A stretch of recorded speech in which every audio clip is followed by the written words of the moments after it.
بسم الله الرحمن الرحيم. الحمد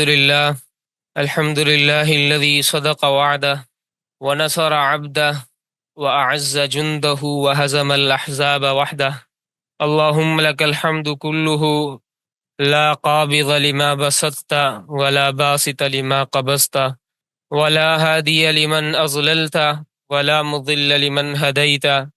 ولا معطي لما منعت ولا مانع لما أعطيت ولا مقرب لما باعدت ولا مباعد لما قربت. اللهم ابسط علينا من بركاتك ورحمتك وفضلك ورفقك. لا إله إلا الله وحده لا شريك له، له الملك وله الحمد وهو على كل شيء قدير. رب اشرح لي صدري ويسر لي أمري واحلل عقدة من لساني يفقه قولي.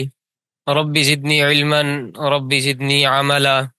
سبحانك لا علم لنا إلا ما علمتنا إنك أنت العليم الحكيم. قال الله تبارك وتعالى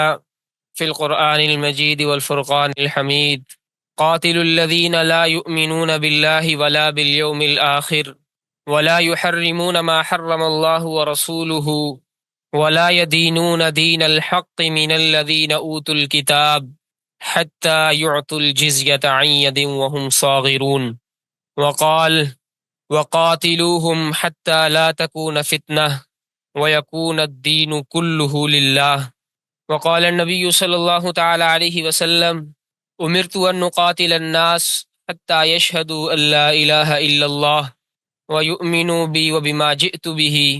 فإذا فعلوا ذلك عصموا مني دماءهم وأموالهم إلا بحقها وحسابه على الله. واجب الاحترام معزز سامعین و سامعات، اللہ تبارک و تعالیٰ کے فضل و کرم سے اور اللہ تبارک و تعالیٰ کی توفیق سے آج ہم نبی اکرم صلی اللہ تعالیٰ علیہ وآلہ وسلم کے نقوش پا سے جڑنے کا ایک نیا سفر شروع کر رہے ہیں۔ مدرسہ سیدنا زید بن ثابت رضی اللہ تعالیٰ عنہ سیرت النبی صلی اللہ تعالیٰ علیہ وآلہ وسلم کے حوالے سے جہاں دیگر کورسز کروا رہا ہے یا کروا چکا ہے، جیسے ہر اتوار کو ہونے والا درس سیرت النبی صلی اللہ تعالیٰ علیہ وآلہ وسلم ہے، اسی طرح نبی اکرم صلی اللہ تعالیٰ علیہ وآلہ وسلم کے سفر ہجرت کے حوالے سے بہت ہی جامع اور بہترین کورس ہوا۔ اسی طرح غزوہ بدر کے حوالے سے بھی باقاعدہ کورس کروایا گیا۔ یہ بھی ایک نبی اکرم صلی اللہ تعالیٰ علیہ وآلہ وسلم کی سیرت سے جڑا، نبی اکرم صلی اللہ تعالیٰ علیہ وآلہ وسلم کے غزوات کے تذکروں سے معطر، حضور صلی اللہ تعالیٰ علیہ وآلہ وسلم کے پیارے صحابہ کے وہ لشکر جو نبی اکرم صلی اللہ تعالیٰ علیہ وآلہ وسلم نے خود تیار کر کے، خود انہیں ہدف دے کے اور ان کی بہترین کمانڈ کرتے ہوئے نبی اکرم صلی اللہ تعالیٰ علیہ وآلہ وسلم نے جو سرایا، جو لشکر حضرات صحابہ کرام کے روانہ فرمائے، ان کے پرنور تذکرے سے منور یہ سلسلہ اللہ تبارک و تعالیٰ کی توفیق سے آج شروع ہو رہا ہے، اور آج اس کورس کا پہلا دن ہے۔ اس کے تحت ہم انشاءاللہ تبارک و تعالیٰ نبی اکرم صلی اللہ تعالیٰ علیہ وآلہ وسلم کے غزوات اور سرایا، ان کا تذکرہ حضور صلی اللہ تعالیٰ علیہ وآلہ وسلم کی زمانی ترتیب کے مطابق پڑھیں گے انشاءاللہ۔ زمانی ترتیب کا مطلب یہ ہے کہ ترتیب کے ساتھ جو غزوہ یا سریہ پہلے ہوا اسے پہلے بیان کیا جائے، اور اس کے بعد پھر جو سرایا یا غزوات ہوئے ان کو زمانے کی ترتیب کے مطابق اسی طرح بیان کیا جائے جیسے وہ وقوع پذیر ہوئے، اور ساتھ ساتھ انشاءاللہ تبارک و تعالی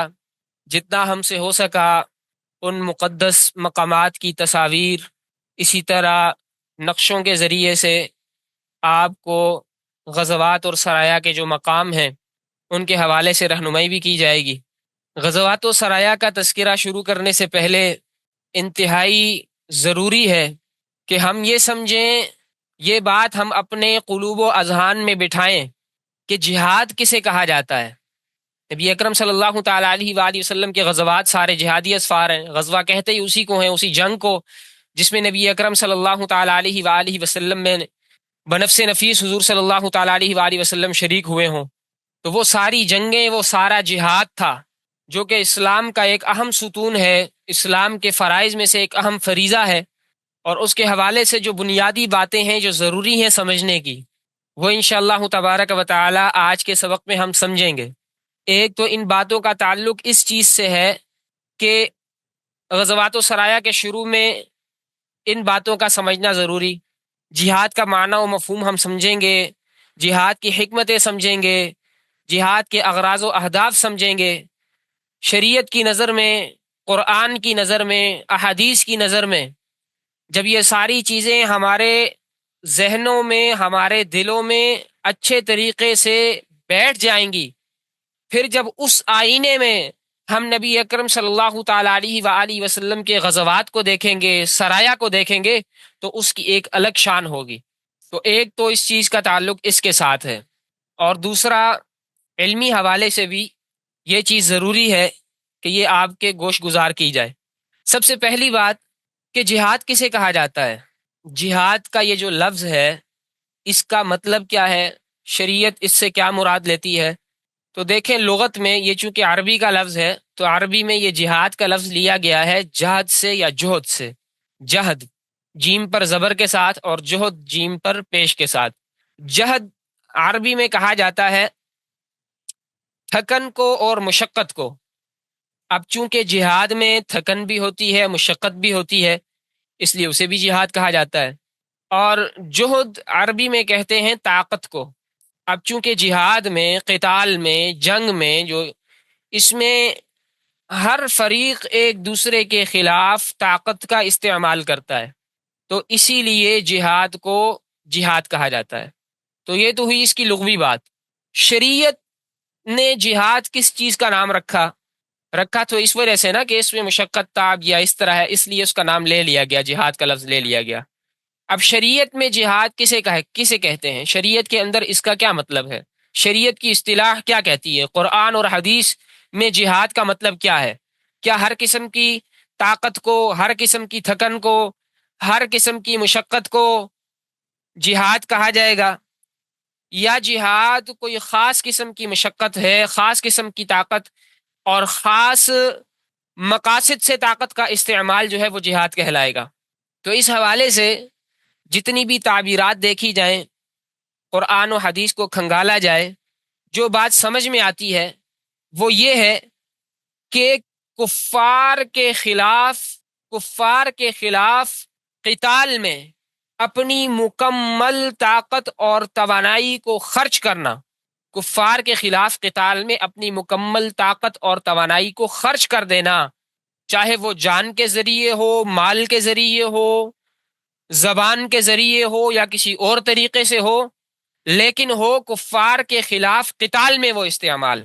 تو ایسی طاقت کا استعمال وہ جہاد فی سبیل اللہ کہلائے گا شریعت کی نظر میں۔ جہاد فی سبیل اللہ، قتال فی سبیل اللہ۔ جہاد کے حوالے سے آپ کو بعض جگہوں پر جہاد مختلف معنی میں بھی ملے گا، لیکن جو شریعت کی اصطلاح میں جو اصل جہاد ہے، جس پر فضائل وارد ہوئے ہیں، جس کے احکامات ہیں، جس جہاد کے جو اصل جہاد سمجھا جاتا ہے، اور عموماً بولنے سے جو سمجھا جاتا ہے، جب مطلقاً جہاد کا لفظ استعمال ہوتا ہے تو اس سے مراد یہی جہاد ہوتا ہے جس کی تعریف آپ کے سامنے پیش کی، اور اصل جہاد یہی ہے جس کے بارے میں جہاد کے فضائل بھی ہیں اور احکامات دیگر سارے وہ اسی سے متعلق ہیں۔ اللہ اکبر۔ اور بہت کم جو دوسرے معنی میں یہ لفظ استعمال ہوا ہے تو وہاں پر کوئی ساتھ قرینہ موجود ہے جو بتا رہا ہے کہ یہ دوسرے معنی میں استعمال ہے، لیکن وہاں پر وہ جہاد والے فضائل جو ہیں وہ لاگو نہیں ہوتے، یہ بات یاد رکھیے گا۔ دوسری بات، پہلی بات یہ سمجھ لیا آپ نے، اب جہاد میں چونکہ کافروں کے خلاف قتال کیا جاتا ہے، کفار کی شان و شوکت کو توڑا جاتا ہے، خون خرابہ ہوتا ہے، خون بہایا جاتا ہے دشمنوں کا، تو ذہن میں یہ بات آ سکتی ہے کسی کے کہ اللہ تبارک و تعالی نے جہاد کو مشروع جو فرمایا اس میں حکمت کیا ہے؟ تو اس کے حوالے سے انشاءاللہ آگے چل کے ہم اس پر علمی گفتگو بھی کریں گے، مختلف جگہوں پر جب اس کی بحثیں آئیں گی انشاءاللہ تبارک و تعالی، وہاں پر جتنا مناسب ہوگا انشاءاللہ تبارک و تعالی اس پر کھل کر گفتگو کی جائے گی۔ فی الحال میں آپ کے سامنے دو مثالیں عرض کرتا ہوں جو کہ حضرت مولانا ادریس کاندیلوی رحمۃ اللہ علیہ نے سیرت مصطفیٰ میں ذکر کی ہیں۔ پہلی مثال انہوں نے یہ ذکر کی، اس کا مفہوم اور خلاصہ یہ ہے کہ دیکھیں جب کسی انسان کے ہاتھ میں پھوڑا یا پھنسی نکل آتا ہے تو اب اس کے علاج کے لیے پہلا درجہ یہ ہوتا ہے کہ اس پھوڑے یا پھنسی کا علاج مرہم رکھ کے کیا جائے، اس پر دوائی شوائی لگائی جائے۔ اگر دوائی وغیرہ لگانے سے، مرہم وغیرہ رکھنے سے وہ فاسد مادہ جو ہے جسم سے اگر نکل جاتا ہے، ختم ہو جاتا ہے، تو پھر تو ٹھیک ہے۔ لیکن اگر وہ پھر بھی پھوڑا پھنسی ٹھیک نہیں ہو رہا تو دوسرا درجہ یہ ہوتا ہے کہ اس کے اندر شگاف لگایا جاتا ہے، اس کو کاٹا جاتا ہے تاکہ اس کا وہ گندا مادہ جو ہے وہ نکالا جائے۔ اور پھر تیسرا درجہ یہ ہوتا ہے کہ اگر وہ اس سے بھی ٹھیک نہیں ہو رہا اور پھر خطرہ ہے اس بات کا کہ اس کا اثر انسان کے باقی بدن میں بھی پھیلے گا، اور انسان کے بدن کے جو صحیح اعضاء ہیں وہ اس کے زہر کی وجہ سے متاثر ہو کے وہ بھی خراب ہو جائیں گے، تو پھر مجبوراً اس عضو کو ہی کاٹ دینا پڑتا ہے، جس کی وجہ سے وہ مرض، وہ کینسر، وہ جو ہے خرابیاں جسم کے صحیح اعضاء میں منتقل ہونے کا خطرہ ہو۔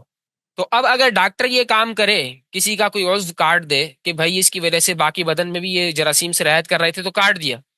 تو لوگ کیا کرتے ہیں، اس کے مشکور بھی ہوتے ہیں، ممنون ہوتے ہیں، اسے فیس بھی دیتے ہیں،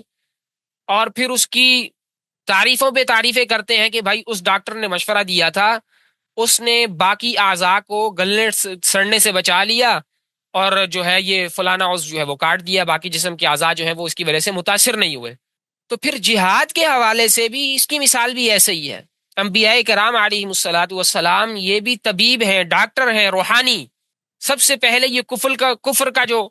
پھوڑا ہوتا ہے اس پر مرہم رکھتے ہیں اپنی واعظ و نصیحت کے ذریعے سے، اور اگر واعظ و نصیحت فائدہ نہیں دے رہی اور عضو کے ٹھیک ہونے کی امید ختم ہو گئی ہے، اور پھر اس کے برعکس یہ خطرہ محسوس ہو رہا ہے کہ یہ مرض متعدی ہو کے دوسرے اعضاء میں جا سکتا ہے، یعنی اہل ایمان کو بھی یہ خراب کر سکتا ہے، تو پھر اس عضو کو کاٹتے ہیں تاکہ باقی اعضاء اس کے ضرر سے محفوظ ہو جائیں اور یہ خبیث مادہ، یہ کفر کا، یہ آگے نہ بڑھنے پائے۔ ایک مثال، اور دوسری یہ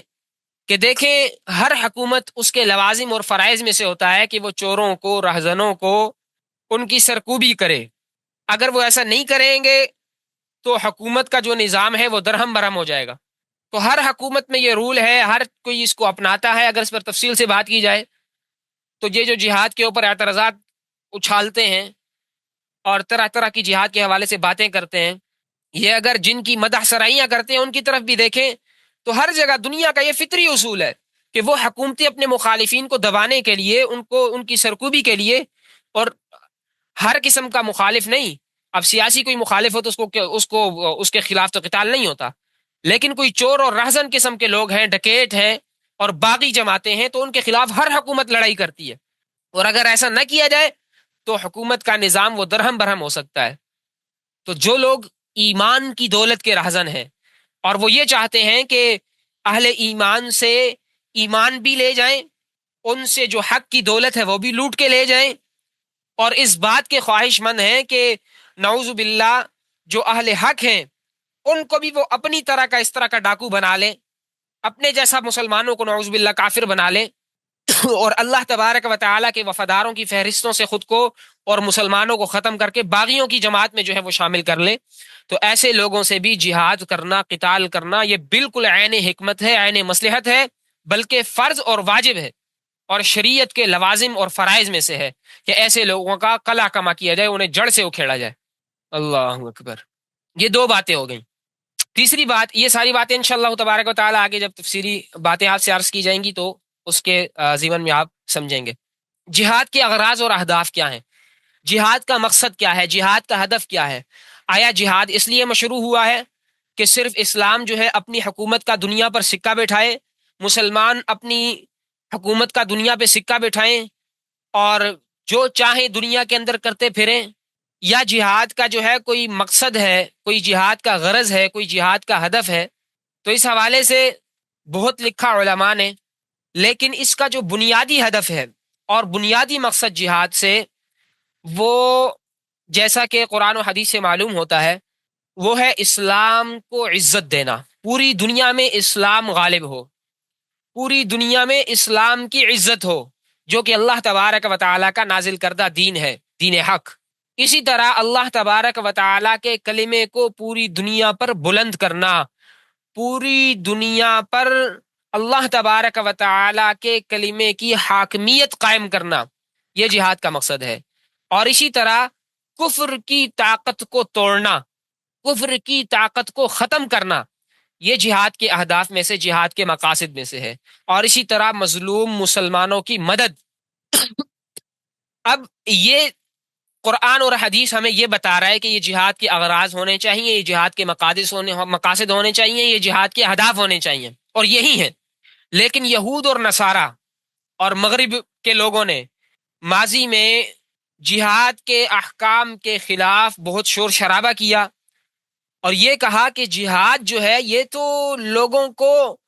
اسلام پر مجبور کرنے کے لیے آیا ہے، یعنی جہاد اس لیے کیا جاتا ہے تاکہ لوگ اسلام لانے پر مجبور ہو جائیں۔ اور مسلمانوں نے جو اپنا دین پھیلایا ہے، جو اسلام دنیا میں پھیلایا ہے، وہ تلوار اور اسلحے کے زور پر پھیلایا ہے۔ مسلمانوں نے دلیل اور برہان کے ذریعے سے اس دین کو دنیا میں نہیں پھیلایا، اور مسلمانوں نے پھر اسی وجہ سے کافروں کے علاقوں پر چڑھائی کی تاکہ وہ تلوار کے ذریعے سے اسلام قبول کرنے پر کافروں کو مجبور کریں، اور ان کی جو دعوت پھیلی ہے وہ صرف اور صرف قتال کے ذریعے سے اور تلوار کے ذریعے سے پھیلی ہے۔ یہ یہود و نصارہ نے اسلام کے خلاف یہ اعتراضات اچھالے، اور ہمارے بہت سے مسلمان بھی اس چیز سے متاثر ہوئے، اور ان کا یہ زہر ہمارے بہت سے مسلمانوں تک بھی پہنچا۔ اور یہ ساری باتیں ایسی ہیں کہ جو آج کل تو یہود و نصارہ کو بھی معلوم ہے، وہ جانتے ہیں، اور بلکہ بہت پہلے سے جانتے ہیں کہ جہاد شرعی کی حقیقت کیا ہے، جہاد کی حقیقت کیا ہے،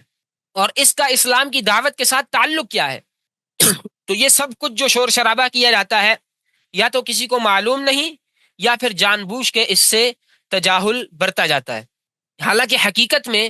جہاد جو مشروع ہوا ہے وہ لوگوں کو زبردستی اسلام قبول کروانے کے لیے مشروع نہیں ہوا، بلکہ جہاد تو اللہ تبارک و تعالیٰ کے حکم کو،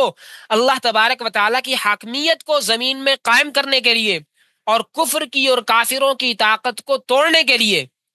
مشروع ہوا ہے۔ اور یہ جو کفر اور کافروں کی جو طاقتیں ہیں،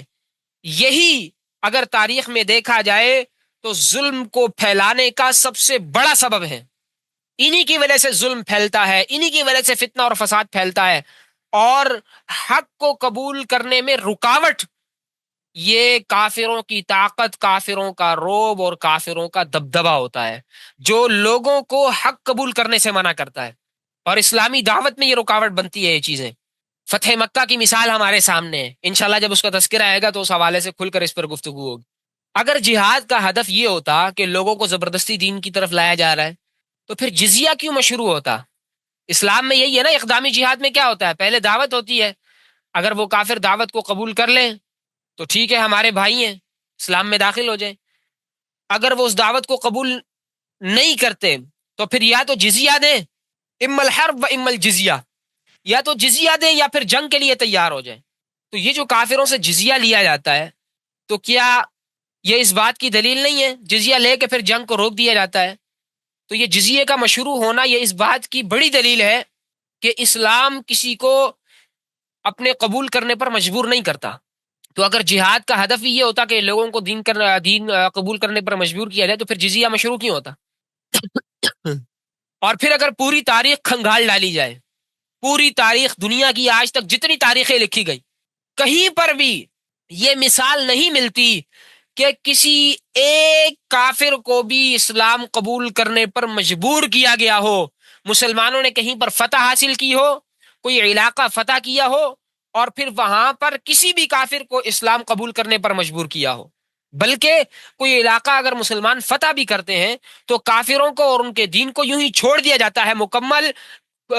جو ہے کھلے دل کے ساتھ ان کو اجازت دی جاتی ہے کہ آپ یہ کام کرو، لیکن اس کے ساتھ دیگر احکامات ہوتے ہیں۔ انہیں مجبور نہیں کیا جاتا کہ وہ اسلام کی طرف جو ہے وہ اسلام کو زبردستی قبول کریں۔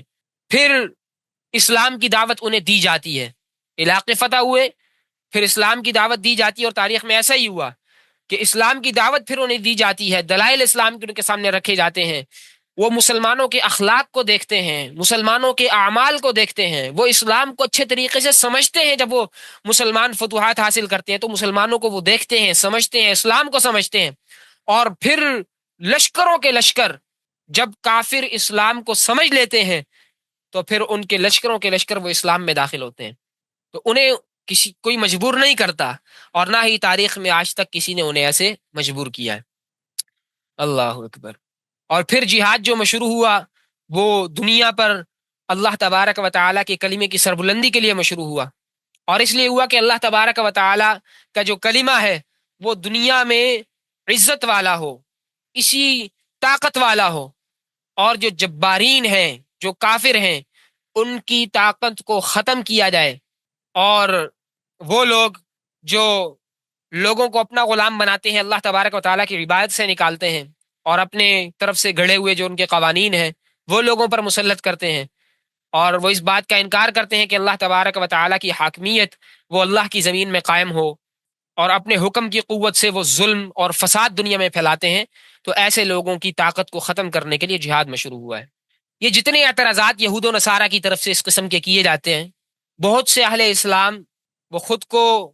اسلام کی طرف منسوب تو کرتے ہیں، لیکن وہ ان مغربی افکار سے متاثر ہیں، انہی کے نظریات سے متاثر ہیں، اور ان کی طرف سے اعتراضات کے سامنے وہ دبے رہتے ہیں، ان کے سامنے خود کو شکست خوردہ تسلیم کرتے ہیں۔ تو چاہیے تو یہ تھا کہ ایسے مسلمان وہ جہاد کی حقیقت کو سمجھتے اور اس بات کو سمجھتے کہ کافر مسلمانوں سے کبھی بھی راضی نہیں ہو سکتے، چاہے جتنا ان کے سامنے جو ہے تم جو کچھ کر لو، جتنی صفائیاں دے لو، الٹا اس کے بجائے یہ مسلمان ان کے سامنے عذر پیش کرتے رہتے ہیں، اور ان کی وجہ سے پھر قرآن اور حدیث کی جو نصوص ہیں، جو قرآن اور حدیث کے اندر واضح احکامات ہیں، ان کے اندر باقاعدہ تبدیلیاں کر لیتے ہیں۔ اللہ اکبر۔ اور پھر یہ کہنے پہ مجبور ہو جاتے ہیں کہ جو جہاد ہے اسلام میں وہ صرف اور صرف اسلامی وطن کے دفاع کے لیے ہے، اگر کوئی کافر دشمن حاوی ہو جائے مسلمانوں پر تو اس سے دفاع کے لیے جہاد مشروع ہوا ہے، اور مسلمان ابتداً جو ہے وہ کسی کافر حکومت کے خلاف جو ہے وہ قتال کی ابتدا نہیں کر سکتے جس نے مسلمانوں پر چڑھائی نہ کی ہو۔ تو اس طرح کی باتیں کرنے پر پھر وہ مجبور ہوتے ہیں، اور یہ ایسی باتیں ہیں کہ کتاب اللہ اور سنت رسول کے بالکل خلاف ہیں، اور ان کی کوئی نہ مثال ملتی ہے اور نہ ان کی کوئی بنیاد ملتی ہے،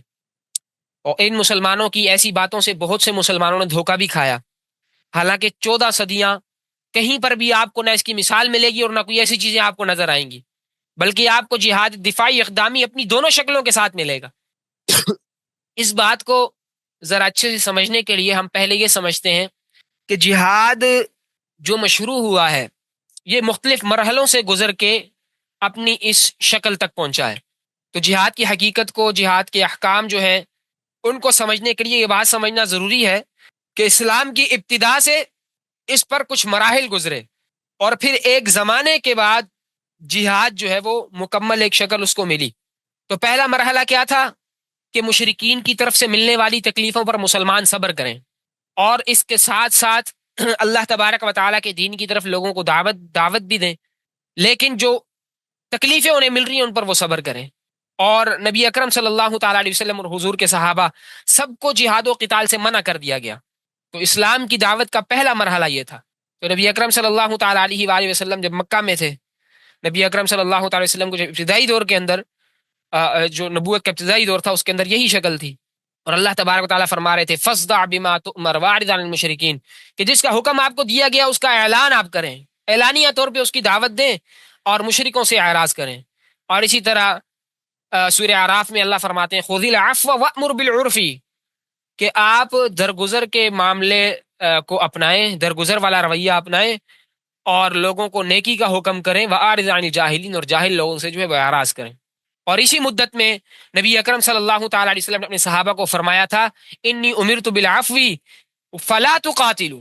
یہ حدیث سنن نسائی کے اندر موجود ہے کہ مجھے جو ہے معافی کا حکم دیا گیا ہے، لہذا تم جنگ نہ کرو، قتال نہ کرو۔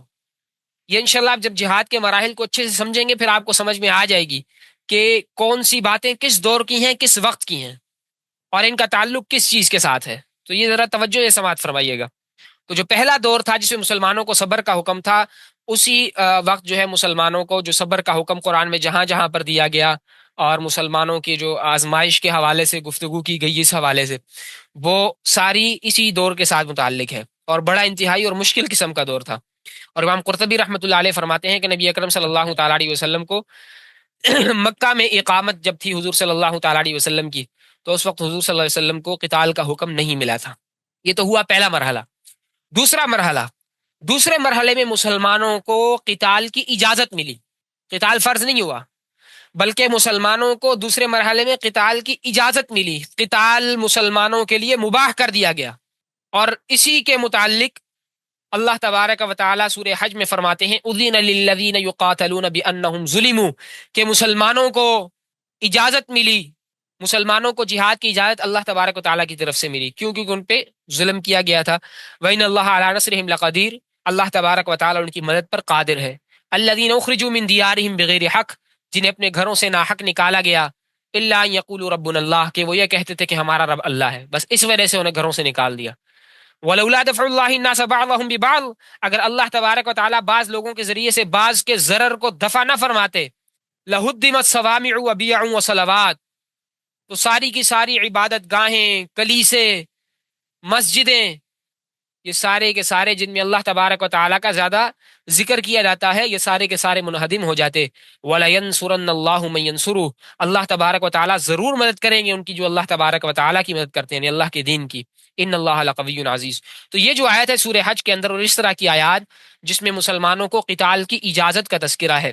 یہ اسی دوسرے مرحلے سے متعلق ہیں، کہ دوسرے مرحلے میں مسلمانوں کے اوپر جہاد کو فرض تو نہیں کیا گیا، لیکن مسلمانوں کو جہاد کی صرف اجازت دی گئی کہ اب تم جہاد کر سکتے ہو۔ اللہ اکبر۔ تو اس کے متعلق بعض حضرات یہ بھی کہتے ہیں کہ یہ پہلی آیت ہے جو جہاد کے متعلق نازل ہوئی۔ تو جہاد میں شروع میں کیا تھا؟ وہ یہی تھا کہ شروع میں مسلمانوں پر جہاد فرض نہیں تھا، بلکہ مسلمانوں کو جہاد کی اجازت ملی تھی۔ پھر تیسرا مرحلہ آتا ہے، تو مسلمانوں کے اوپر جہاد کو فرض کیا جاتا ہے، لیکن ان کافروں کے خلاف کہ جو مسلمانوں کے خلاف قتال کی ابتدا کریں۔ تو جو مسلمانوں کے خلاف قتال کی ابتدا کرے اس کے خلاف جہاد کو فرض کیا گیا، اور مسلمانوں کو اجازت نہیں تھی کہ مسلمان خود کسی کے خلاف جو ہے وہ ابتداءً قتال کریں۔ تو اسی تیسرے مرحلے کے بارے میں اللہ تبارک و تعالیٰ سورہ بقرہ میں فرماتے ہیں، اس کا تعلق اسی تیسرے مرحلے سے ہے کہ وَقَاتِلُوا فِي سَبِيلِ اللَّهِ الَّذِينَ يُقَاتِلُونَكُمْ، کہ تم اللہ کے راہ میں قتال کرو،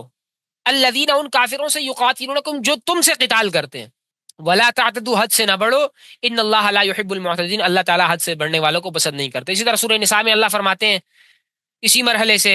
کے متعلق وہ آیت ہے فَإِنِ اعْتَزَلُوكُمْ فَلَمْ يُقَاتِلُوكُمْ، پس وہ اگر وہ کنارہ کش ہو جائیں، الگ ہو جائیں، فَلَمْ يُقَاتِلُوكُمْ، تم سے قتال نہ کریں، وَأَلْقَوْا إِلَيْكُمُ السَّلَمَ، اور تمہارے سامنے وہ صلح کا پیغام ڈالیں، فَمَا جَعَلَ اللَّهُ لَكُمْ عَلَيْهِمْ سَبِيلًا، تو اللہ تبارک و تعالیٰ نے ایسے کافروں کے خلاف تمہیں کارروائی کی اجازت نہیں دی۔ سَتَجِدُونَ آخَرِينَ يُرِيدُونَ أَن يَأْمَنُوكُمْ وَيَأْمَنُوا، میں پوری آیت۔ تو فَإِنِ اعْتَزَلُوكُمْ فَلَمْ يُقَاتِلُوكُمْ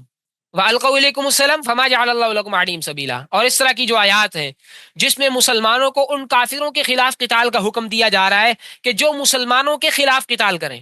تو مسلمانوں کے خلاف جو قتال کرے اس کے خلاف قتال کیا جائے،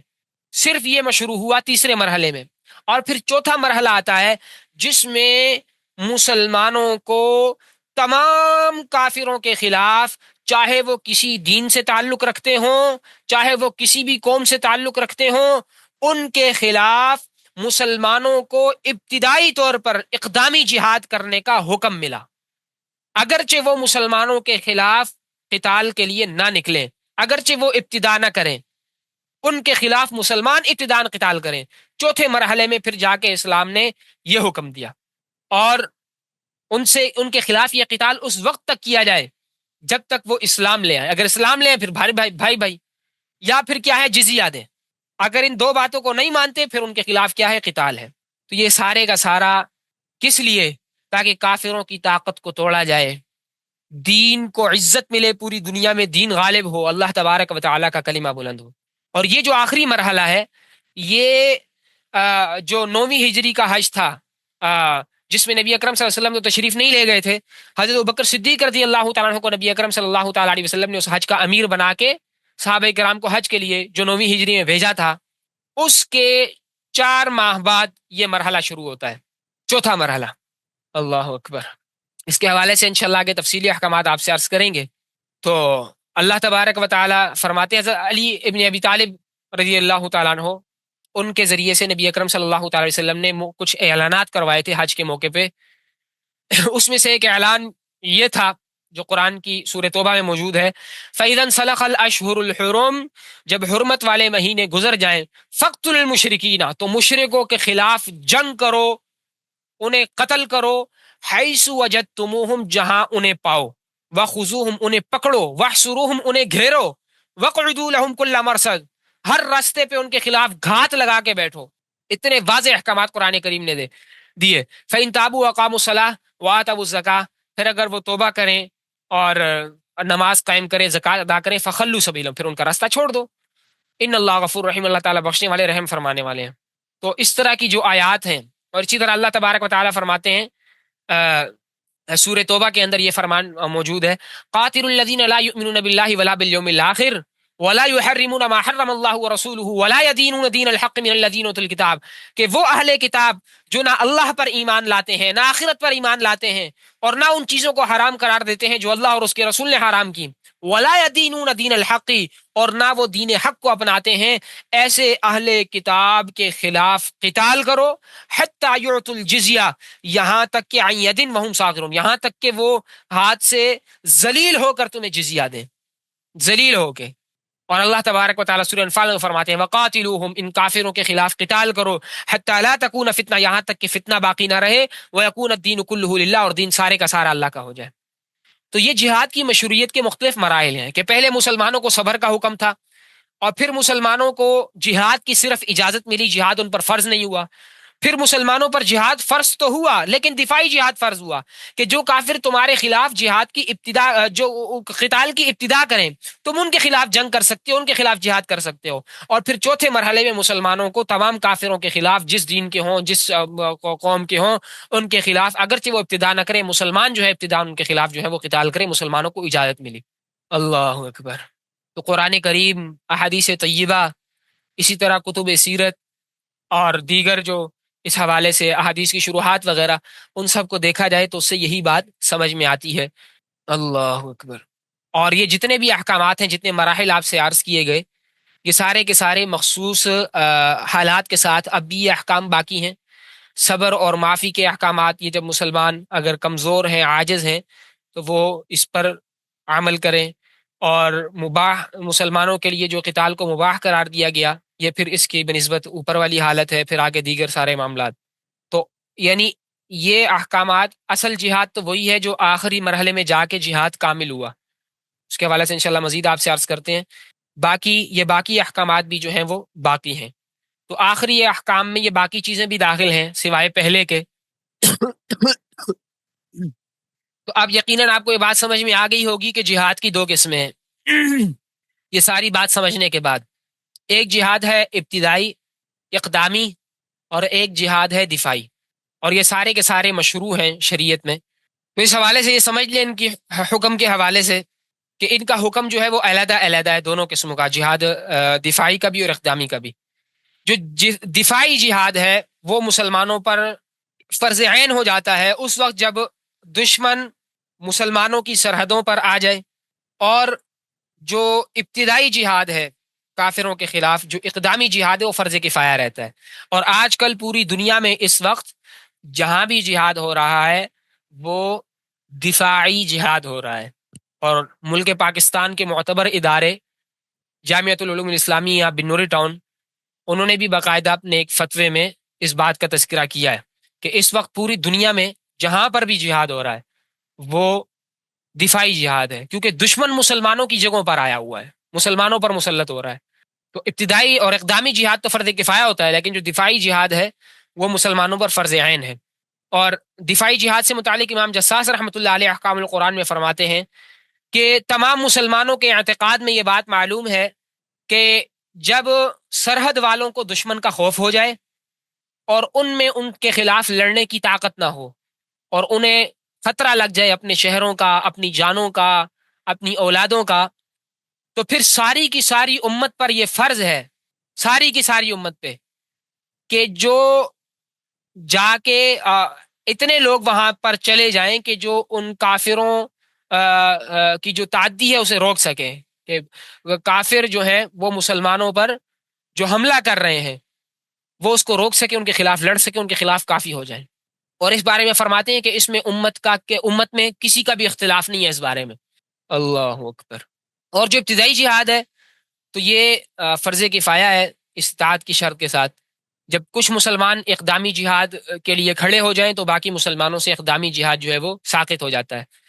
اگر باقی بھی اگر وہ کرنا چاہیں تو وہ بھی اس میں حصہ لے سکتے ہیں اپنی مرضی سے۔ اور بعض صحابہ اور بعض تابعین وہ اقدامی جہاد کو بھی فرض عین سمجھتے تھے۔ فتح الباری اور تفسیر ابن کثیر میں اس بات کی صراحت موجود ہے کہ بعض حضرات صحابہ اور تابعین وہ اقدامی جہاد کو بھی فرض عین سمجھتے تھے، اور وہ کہتے تھے کہ جہاد فرض عین ہے، یہ مسلمانوں نے یہ فرض ادا کرنا ہے۔ اللہ اکبر۔ تو بہرحال اس کے حوالے سے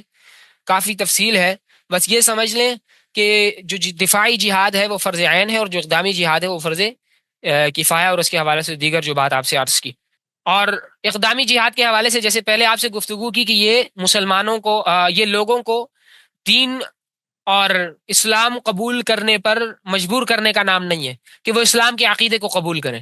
بلکہ یہ ایک جہاد ہے اللہ تبارک و تعالیٰ کی حاکمیت کو دنیا میں قائم کرنے کے لیے۔ اور اس حوالے سے یہ بات یاد رکھیں کہ اسلام جو ہے، اسلام صرف کچھ عقائد اور کچھ عبادتوں کے مجموعے کا نام نہیں ہے کہ کچھ عقائد اور کچھ عبادات کو ہم جو ہے اسلام کا نام دے دیں جیسے کہ باقی دینوں میں ہے، بلکہ ایسا نہیں ہے، بلکہ زندگی کے جتنے گوشے ہیں ان تمام میں اللہ تبارک و تعالیٰ کی حاکمیت کا نام اسلام ہے۔ اور اسلام کی جو دعوت ہے وہ ایک انقلابی دعوت ہے، صرف عقائد کی دعوت نہیں ہے۔ اور دنیا کے اندر عدل قائم کرنا، وہ عدل جسے اللہ تبارک و تعالیٰ نے اپنے بندوں کے لیے مشروع کیا ہے، تو اس کو زمین میں قائم کرنا، اس کی دعوت اور اسے قائم کرنا، یہ اسلام کی ذمہ داری ہے۔ اور اس کے اہداف میں سے وہ دنیا کو، عالم کو ظلم سے، جور سے، فساد سے خالی کرنا، عدل کو زمین میں قائم کرنا جیسا کہ اللہ تبارک و تعالیٰ کی شریعت چاہتی ہے۔ اللہ اکبر۔ اور اسلام کی جو برداشت کرنے کی حد ہے، جو اسلام کو جس کی اجازت ملی ہے، اس کی حد یہ ہے کہ کافر اپنے عقیدے پر، اپنے کفر پر باقی رہ کے اگر وہ اس کا اصرار کریں کہ ہم اپنے کفر پہ باقی رہ سکتے ہیں، تو بس یہ اسلام کا یہ آخری حد ہے، اس کو اسلام کو جتنی برداشت کرنے کی اجازت ملی ہے۔ اور باقی اس دنیا کے اندر ایسے احکامات اور ایسے قوانین کا نفاذ کہ جو لوگوں کی آراء اور لوگوں کی فاسد خواہشات کے کا گھڑا ہوا نتیجہ ہے، اس کا اس دنیا میں نفاذ وہ اسلام برداشت نہیں کرتا، کیونکہ ایسی چیزیں ظلم کو، فساد کو، جور کو بالکل مباح سمجھتی ہیں، اور ان کو ایسے قوانین میں ساری چیزیں جائز ہوتی ہیں۔ فحاشی اس سے پھیلتی ہے، لوگوں کی جو فطرتیں ہیں وہ خراب ہوتی ہیں، اور پھر لوگ اس کی وجہ سے حق کو اور ہدایت کو قبول نہیں کرتے، تو ایسی چیز کو اسلام بالکل برداشت نہیں کرتا۔ اسی لیے جو ابتدائی جہاد ہے اس کا جو ہدف اسلام نے بنایا وہ یہ ہے کہ یا تو کافروں کے جو شہر ہیں یا تو وہ اسلام کے تحت آ جائیں، اسلام کی حکومت ان کے اوپر آ جائے اور اسلامی قوانین ان پہ لاگو ہوں، یا پھر کیا ہے وہ جزیہ ادا کریں۔ اگر جزیہ دیں گے تو انہیں ان کے عقیدے پر چھوڑ دیا جائے گا، لیکن انہیں یہ اجازت نہیں دی جائے گی کہ وہ دنیا کے اندر لوگوں پر اپنے قوانین کو نافذ کریں۔ اپنے حق میں تو وہ ان کو تو یاد دی جائے گی کہ وہ جو کر رہے ہیں، لیکن وہ اپنے قوانین دوسرے لوگوں پر نافذ نہیں کر سکتے۔ اور زمین جو ہوگی وہ صرف اللہ تبارک و تعالیٰ کے حکم کے تابع ہوگی، اسلام کے احکامات کے تابع ہوگی،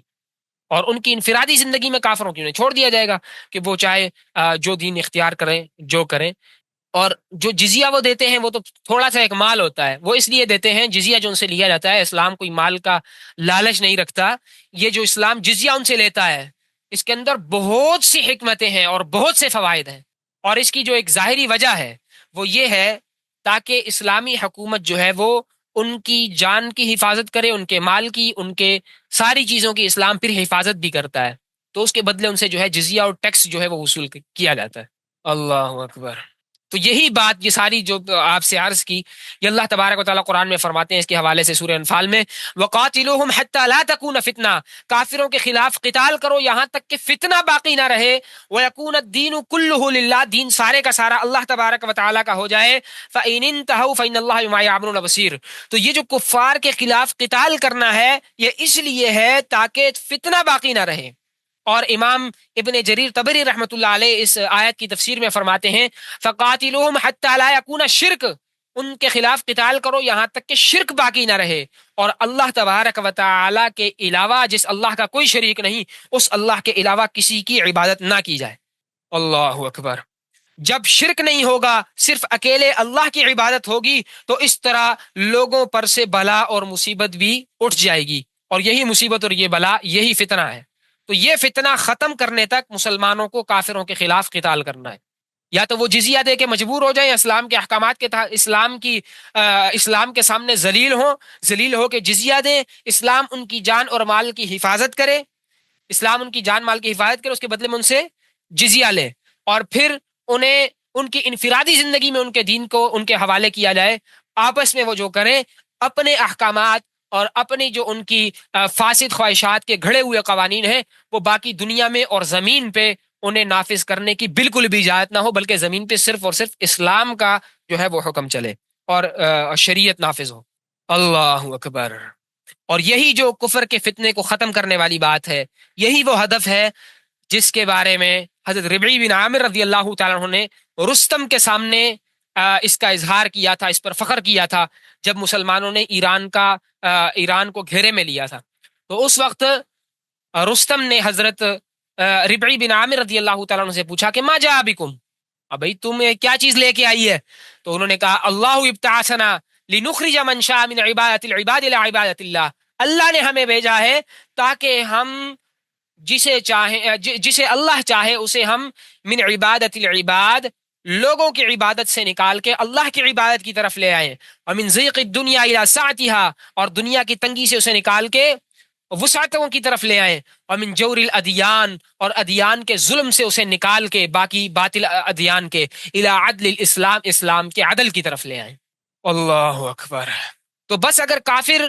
وہ اس بات کو قبول کر لیں کہ اللہ تبارک و تعالیٰ کی حاکمیت لوگوں پر جو ہے وہ نافذ ہوگی، اسلام کا، شریعت کا قانون لوگوں پر چلے گا، اس بات کو اگر وہ قبول کر لیں اور اس کے سامنے اپنی گردنیں جھکا دیں جزیے کو ادا کرتے ہوئے، تو پھر جہاد کا مقصود حاصل ہو گیا۔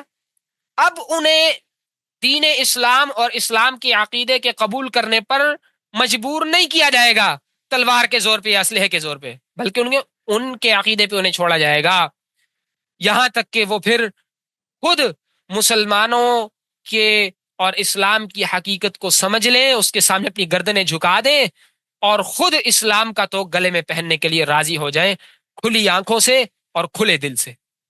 اسی کے بارے میں اللہ تبارک و تعالیٰ فرماتے ہیں قاتل الذین لا یؤمنون باللہ ولا بالیوم الآخر ولا یحرمون ما حرم اللہ ورسولہ ولا یدینون دین الحق من الذین اوتوا الکتاب حتی یعطوا الجزیۃ عن ید وہم صاغرون، کہ ان کافروں کے خلاف لڑو، نہ اہل کتاب کے خلاف جنگ کرو جو نہ اللہ پہ ایمان لاتے ہیں، نہ آخرت پہ ایمان لاتے ہیں، اور نہ ہی جو ہے وہ اللہ اور اس کے رسول کے حرام کردہ چیزوں کو حرام قرار دیتے ہیں، اور نہ ہی دین حق کو اپنا دین بناتے ہیں، ان کے خلاف قتال کرو یہاں تک کہ وہ جزیہ دیں ذلیل ہو کے۔ اللہ اکبر۔ آخری بات، یہ باتیں اچھے طریقے سے اللہ کرے سمجھ میں آ گئی ہوں، انشاءاللہ آگے اب یہ اس آئینے میں ہم غزوات و سرایا کو دیکھیں گے، انشاءاللہ بہت لطف آئے گا۔ اللہ اکبر۔ مباحث اس حوالے سے بہت ہیں، مبادیات ابتدائی جو ضروری ہم نے سمجھی وہ آپ سے عرض کی۔ آپ سے جیسے عرض کیا تھا، کچھ لوگوں نے یہ کہا کہ جہاد صرف دفاعی ہے، اقدامی جہاد وہ اسلام میں ہے ہی نہیں، کیونکہ انہیں لگ رہا تھا کہ ان کے جو کافر ماں باپ ہیں جو مغرب ہے وہ اقدامی جہاد سے تھوڑا سا ناراض ہو رہا ہے، تو بس اس کی ناراضگی کی وجہ سے انہوں نے ان کے سامنے خود کو بالکل بچھا دیا، لیٹ گئے ان کے سامنے، اور سرے سے اقدامی جہاد کا یہ انکار کر دیا، اور پھر قرآن و حدیث کے اندر تحریف کی۔ تو جتنی باتیں آپ کے سامنے بھی ہم نے عرض کی، یہ ساری کی ساری جو جہاد کے احکامات ہیں، جہاد کی حقیقت ہے، اہداف ہیں، یہ قرآن و سنت کے روشنی میں آپ سے عرض کیے ہیں اور سلف صالحین کے اقوال کی روشنی میں، اور ابھی تک یہ 14 صدیاں گزر گئی ہیں، سارے مسلمان جہاد کے بارے میں یہی عقیدہ رکھتے ہیں، اور اسی کے مطابق مسلمان 13 صدیوں تک مسلمان جو ہے وہ اسی کے مطابق عمل کیا ہے مسلمانوں نے. اور جہاد کی مشروعیت، جہاد کی اقسام کے ساتھ یہ مسلمانوں کے درمیان مسلم رہی ہے، تمام مسلمانوں کے درمیان. اس میں کبھی بھی کسی نے بھی کوئی اختلاف نہیں کیا، کبھی مسلمانوں کی اس بارے میں دو آراء سامنے نہیں آئے. اللہ اکبر. 14ویں صدی میں کچھ لوگ ظاہر ہوئے جنہوں نے یہ کوشش کی کہ اسلام کو مغربی نظریات اور مغربی افکار کے ساتھ جو ہے وہ اسلام کو تطبیق دی جائے. تو بہت سے مسائل میں انہوں نے یہ کوشش کی کہ وہ اسلامی فقہ کے بارے میں ایسی آراء گھڑیں کہ جو مغرب کی افکار اور مغرب کی خواہشات کے مطابق ہوں، اور جو نصوص شرعیہ ہیں وہ اگرچہ اس بات پہ راضی نہ ہوں اور اگرچہ ان میں گنجائش نہ ہو، زبردستی یہ اسے توڑ مروڑ کے اس طرف کریں تاکہ ان کے یہ جو مغربی آقا ہیں وہ ان سے راضی ہو جائیں، مستشرقین ان سے راضی ہو جائیں. حالانکہ اللہ تبارک و تعالیٰ قرآن میں فرماتے ہیں وَلَن تَرْضَىٰ عَنْكَ الْيَهُودُ وَلَا النَّصَارَىٰ، سورہ بقرہ میں، کہ یہودی اور نصارہ یہ تم سے کبھی بھی راضی نہیں ہو سکتے حَتَّىٰ تَتَّبِعَ مِلَّتَهُمْ، یہاں تک کہ تم ان کی ملت کی اتباع کرو. یعنی تم اگر یہودی اور نصرانی بنو گے تب جا کے تم سے راضی ہوں گے. اسلام کو تم جتنا بگاڑ لو، جتنا ان کے مطابق کر لو، وہ کبھی بھی اس بات پہ راضی نہیں ہو سکتے. تو جیسے انہوں نے باقی معاملات میں یہ حرکتیں کی، تو جہاد کے بارے میں بھی انہوں نے ایسی ہی حرکت کی اور یہ دعویٰ کیا کہ جہاد جو اسلام میں ہے صرف دفاعی جہاد ہے، اور مسلمانوں کے خلاف، مسلمانوں کے لیے بالکل جائز نہیں ہے کہ مسلمان جو ہے وہ کافروں کے خلاف جنگ کریں. اللہ. تو مسلمانوں کو اجازت نہیں ہے کہ اسلام کی سلطنت کے سامنے کافروں کی گردنوں کو جھکائیں. مسلمانوں کو اجازت نہیں ہے کہ وہ اسلام کا کلمہ پوری دنیا میں بلند کریں. ہاں اگر کافر جو ہے وہ مسلمانوں کے خلاف جہاد کی، جنگ کی جو ہے وہ ابتدا کریں، تو مسلمان اپنے دفاع میں پھر جو ہے وہ جہاد کر سکتے ہیں. تو یہ انہوں نے رائے دی. تو اس کے بارے میں آپ نے سر سید احمد خان کا نام بھی سن رکھا ہوگا، وہ بھی اس معاملے میں پیش تھا. اللہ تبارک و تعالی ہماری حفاظت فرمائے. اور اسلامی ممالک میں بہت سے لوگ ان افکار سے متاثر ہوئے ہیں، لیکن اللہ تبارک و تعالی علماء کرام کو جزائے خیر نصیب فرمائے کہ انہوں نے پھر اس چیز کا اچھے طریقے پر رد کیا، بہترین دلائل کے ساتھ، واضح دلائل کے ساتھ، کہ جس کا کوئی انکار نہیں کر سکتا تھا. اسلام کی تاریخ رکھی، سیرت رکھی، قرآن و حدیث کے دلائل رکھے. اللہ اکبر. تو یہ جو اس طرح کے لوگ ہیں، یہ جو کہتے ہیں کہ مسلمانوں پر صرف اقدامی جہاد ہے، تو یہ پچھلی باتیں اگر آپ کے ذہن میں ہوں گی تو آپ کو یہ بات بھی سمجھ میں آ جائے گی. مختصر سا وقت آپ کا مزید لینا چاہوں گا. وہ کہتے ہیں مثال کے طور پہ دیکھو، اللہ تعالیٰ فرماتے ہیں وَقَاتِلُوا فِي سَبِيلِ اللَّهِ الَّذِينَ يُقَاتِلُونَكُمْ وَلَا تَعْتَدُوا، کہ ان کافروں کے خلاف جہاد کرو جو تمہارے خلاف جنگ کرتے ہیں، وَلَا تَعْتَدُوا، اور حد سے نہ بڑھو. تو آپ کو شروع میں بتا دیا تھا کہ یہ تیسرا مرحلہ جو تھا جہاد کی مشروعیت کا ابتدائے اسلام میں، اس آیت کا تعلق اس کے ساتھ ہے کہ جب اسلامی سلطنت وہ ضعیفی کی حالت میں تھی تو مسلمانوں پر جہاد فرض کیا گیا ان لوگوں کے خلاف کہ جو مسلمانوں کے خلاف جہاد کرے، اور ان لوگوں کے خلاف جہاد کی اجازت نہیں تھی کہ جو جہاد کی ابتدا، جو جنگ کی ابتدا نہ کرے مسلمانوں کے خلاف. تو امام شافعی رحمۃ اللہ علیہ نے بھی اس حوالے سے یہی گفتگو فرمائی ہے. اور بعض مفسرین نے تو اس آیت کی تشریح میں یہ فرمایا ہے کہ یہ آیت جو ہے یہ عورتوں اور بچوں کے بارے میں نازل ہوئی ہے کہ تمہیں ان لوگوں کے خلاف لڑنے کی اجازت نہیں ہے. کیوں؟ کیونکہ عورتیں اور بچے ان کے خلاف نہ لڑو، کیونکہ جنگ میں حصہ نہیں لیتے. ہاں اگر ان میں سے اگر کوئی جنگ کے لیے میدان میں آ رہا ہے تو اس کے خلاف جو ہے وہ قتال کیا جائے گا. اور جو ان کے علاوہ جو باقی لوگ آ رہے ہیں جو جنگ میں آنے والے، یعنی جس طرح بالغ مرد ہیں اور اسی طرح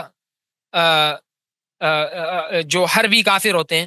جو جنگ کے اندر شامل ہوتے ہیں، تو عورتیں اور بچے اور راہب قسم کے لوگ ان کے خلاف جو ہے وہ جنگ کی، انہیں قتل کرنے کی اجازت نہیں ہے، کیونکہ یہ اہل قتال میں سے نہیں ہے. اللہ اکبر. اور ان کے بارے میں نبی اکرم صلی اللہ تعالی علیہ وسلم نے واضح طور پر منع بھی فرمایا کہ انہیں قتل نہ کرو. تو یہ اس آیت کا تعلق بعض مفسرین فرماتے ہیں کہ ان کے ساتھ ہے، تو ادھر اس کا تعلق ہی نہیں ہے. اور ولا تعتدوا، حد سے نہ بڑھو، اللہ حد سے بڑھنے والے کو پسند نہیں کرتا. یہ جو آیت کا ٹکڑا ہے تو یہاں پر مفسرین فرماتے ہیں اس کا مطلب ہے لا تقاتلوا علی غیر الدین ولا تقاتلوا الا من قاتل، کہ دین کے نام پر ہی جنگ ہوگی، اسلام کے نام پہ اللہ کے کلمے کی سربلندی کے لیے جنگ ہوگی، اس کے علاوہ جنگ نہیں کرنی. ولا تقاتلوا الا من قاتل، اور اس کے خلاف جنگ کرنی ہے کہ جو تمہارے خلاف جنگ کرے، یعنی بالغ لوگ، عورتوں اور بچوں کے خلاف نہیں کرنی، راہبوں کے خلاف نہیں کرنی۔ تو یہاں پر ولا تعتدوا کا مطلب مفسرین یہ لیتے ہیں۔ تو اگر یہ تشریح لے لی جائے تو، اور اگر پہلا بھی لیا جائے تو اس یہ تیسرے مرحلے کے ساتھ خاص ہے، اور اگر یہ تشریح بھی لے لی جائے تو یہ پھر چوتھے مرحلے کے اندر بھی اس آیت کو شامل کیا جا سکتا ہے۔ تو بہرحال ان کی دال نہیں گلتی جو جہاد کے جو صرف جہاد کو دفاعی قسم کے ساتھ خاص کرتے ہیں۔ اسی طرح وہ یہ کہتے ہیں کہ دیکھو قرآن میں اللہ فرماتے ہیں سورہ انفال میں وَإِن جَنَحُوا لِلسَّلْمِ فَاجْنَحْ لَهَا وَتَوَكَّلْ عَلَى اللَّهِ، کہ اگر کافر صلح کے خلاف اپنے پر جھکائیں، صلح کے بارے میں اپنے پر جھکا دیں، صلح کی طرف مائل ہوں، تو تم بھی مائل ہو جاؤ، ان کے ساتھ صلح کر لو۔ تو اس کے بارے میں جیسے آپ سے بتایا کہ یہ مسلمانوں کی کمزوری کی حالت سے متعلق یہ آیت ہے، اور ابن عربی رحمۃ اللہ علیہ نے احکام القرآن میں لکھا کہ جب اگر مسلمان عزت میں ہے، مسلمان اگر قوت میں ہے، تو پھر مسلمان صلح نہ کریں، فلا صلح، پھر کوئی صلح نہیں ہے۔ کیونکہ اللہ قرآن میں ایک اور جگہ، دوسری جگہ تو اللہ نے یہ بھی تو فرمایا ہے فلا تہینوا وتدعوا الی السلم،